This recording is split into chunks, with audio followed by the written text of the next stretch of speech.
Have you ever wondered why quantum mechanics sounds so completely weird? We're about to dive into a world that powers everything from your phone to the stars themselves, but runs on rules that seem to defy all common sense. So let's get right to it. Why is the quantum world so bizarre? This isn't a new question. It's been stumping students and, frankly, even Nobel Prize-winning physicists for about a century now. It's funny, right? We can get our heads around a planet orbiting the sun, no problem. But the second we try to picture a tiny little electron, our intuition just completely falls apart. What is it about this realm that's so baffling? Now, the easy answer, the one you always hear, is to just blame the math. And look, the math is complicated for sure, but that's not the real story. Think about it. The physics of cannonballs and planets, classical mechanics, that uses some really tough math too, but we can still form a mental picture of what's going on. The real issue with quantum mechanics, the real puzzle, runs way deeper than the equations. So, to get to the bottom of all this, here's our game plan. First, we'll look at the quantum puzzle itself.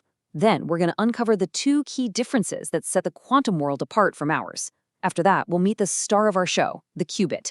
And finally, we'll see how this one little thing provides a totally new foundation for reality. Okay, the very first thing we have to wrap our heads around is just the scale of it all.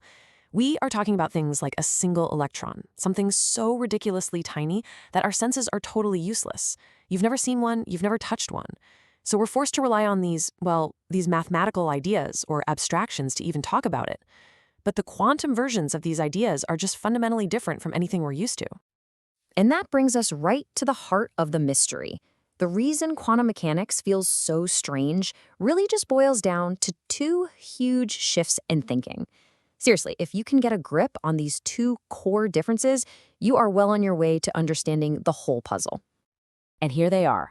First, the very idea of a state, what something is a completely different kind of concept. And second, the connection between that state and what we actually measure, well, it's not simple or direct anymore. Think about it like this. If I want to know the state of a bowling ball, I just measure its position and how fast it's going. In the everyday world, the measurement is the state. The description I use, it's right there and it's moving this fast, is exactly what my measurement tells me. It's simple. It's direct. What you see is what you get. And boom, right here is the massive break from our world. In the quantum realm, that simple, easy connection is completely broken. The state of a particle is one thing, and the measurement you get from it is something else entirely. They are just not the same. This insight really says it all. States and measurements are two different things, and the relationship between them is subtle. Unlike that bowling ball, you can't just run a test to perfectly reveal a quantum system's state. The very act of measuring changes the game. And honestly, this single difference is the root of pretty much all the quantum weirdness you've ever heard about. Okay, I know this all sounds incredibly abstract and kind of floaty. So how do we make it real? How can we get a handle on it? Well, we need a simple example. So let's meet the qubit. It's the absolute key to making these strange new rules feel a little more solid. So to get what a qubit is, first you need to know about spin. The best way to think about it is just as another built-in property a particle has, just like it has mass or an electric charge. Every single electron, for instance, has this extra little something attached to it, and we call it spin. Now, the immediate picture that pops into your head, right, is a tiny little spinning top with a little arrow showing which way it's spinning. I mean, it's a great image, it feels right, but is it correct? And the answer is a hard no. This is a perfect example of where our everyday intuition just leads us completely off of a cliff.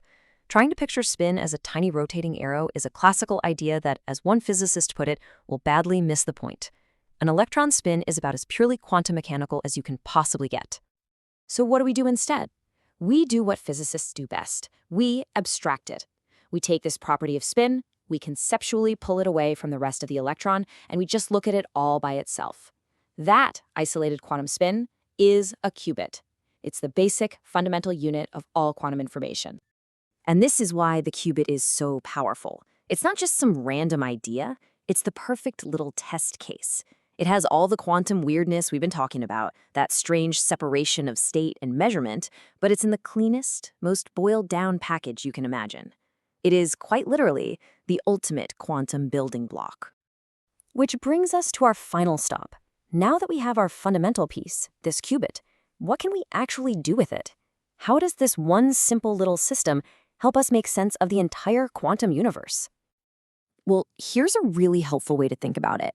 On the classical computer you're watching this on right now, everything, and I mean everything, boils down to bits, simple little zeros and ones. The qubit plays that exact same foundational role, but for the quantum world. It is the quantum version of a bit. And this is where it all comes together. Just like we combine billions of simple bits to create incredibly complex software, we can start combining qubits to describe much, much more complex quantum systems. By truly understanding the weird rules of one single qubit, we learn the rules for building a much larger quantum reality. So we'll end on this thought. We've seen that the quantum world is strange, not because the math is hard, but because it breaks the link between what something is and what we measure. And the qubit is the fundamental atom of that world. So it leaves us with a pretty tantalizing question. If the humble little bit was enough to build our entire digital world, what kind of reality, stranger and more powerful than we can imagine, can be built from the qubit? All right, today we're going to dive headfirst into one of the absolute strangest ideas in all of physics, quantum spin. And I want you to forget everything you think you know about tiny particles spinning like little tops. That's not what this is. This is about discovering a set of rules for reality that are just completely different from the world you and I live in every day. But before we get into the nuts and bolts, I want you to chew on this question for a second. What if the very act of looking at something, of measuring it, fundamentally changed what it was? I'm not talking about a small nudge. I mean, what if it changed its very identity? Just hang on to that thought, because it is literally the key to everything we're about to see. So, to try and get our heads around all this, we're going to start with something we all get, a simple analogy, a coin flip. This is going to be our bridge from the world we know into the super weird quantum world we're trying to understand. You know how a coin can only land on heads or tails, right? It can't be both. Well, that's a classic two-state system. In physics, we just make it a little more formal by swapping out the words for numbers. So we use +1 and -1. Just think of +1 as heads and -1 as tails. Simple enough. And this fundamental property we're about to measure, that's what we call spin. Okay, so if you want to measure something this strange, you're going to need a special kind of tool. So let's imagine our own little measurement machine. We'll just call it apparatus A. It's basically a black box with one job and one job only, to measure spin. Now, notice two key features here. First, see this arrow? That just tells us which way the machine is oriented in space.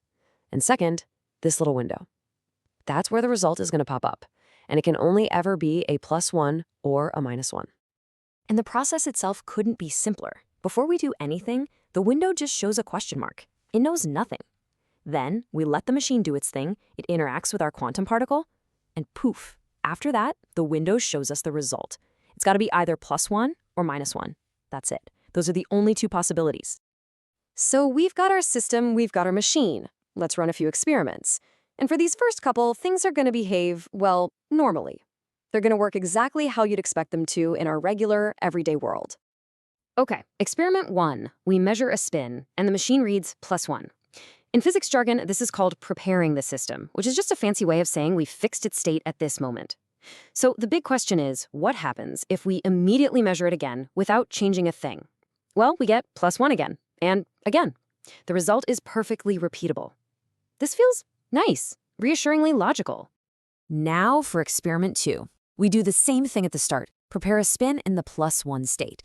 But this time, before we measure it, we turn the entire apparatus completely upside down, a full 180 degrees. And what's the result? The measurement is now -1. And just as you'd guess, if we'd started with -1 and flipped it, we'd get +1. Still makes perfect sense.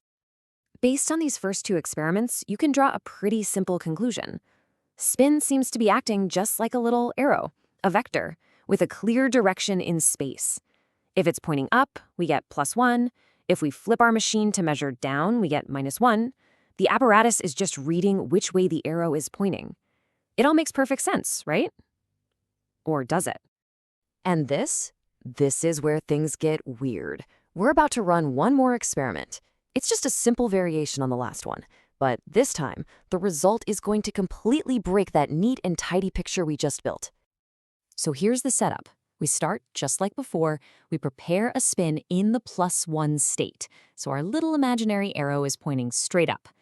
But instead of flipping the machine 180 degrees, we're just going to turn it 90 degrees, so it's pointing sideways. We're getting ready to measure the sideways component of our spin. Now, just think about this with your normal, everyday brain. If you have an arrow pointing straight up, how much of it is pointing to the side? 0, right? The sideways component should be 0. That's the result we should get. But that is not what happens. The apparatus stubbornly gives us either a +1 or a -1. It absolutely refuses to give any other answer. And here is the real kicker. There is no way to predict which one it's going to be. One time you run the experiment, you get +1. The next time, you might get -1.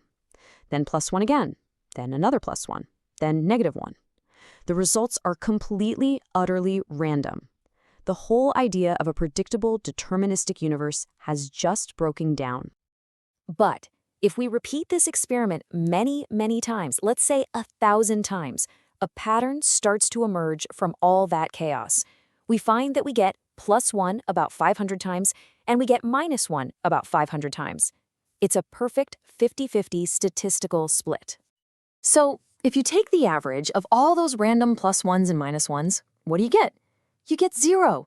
The average of all the random quantum results is exactly the result that our common-sense classical physics predicted all along. We have just stumbled upon a fundamental rule of how the universe works. Individual quantum events can be totally random, but their statistical average, when you take enough of them, is often perfectly predictable and lines up exactly with the classical physics we know and love. And this isn't just some special trick for a 90-degree turn. This works for any angle.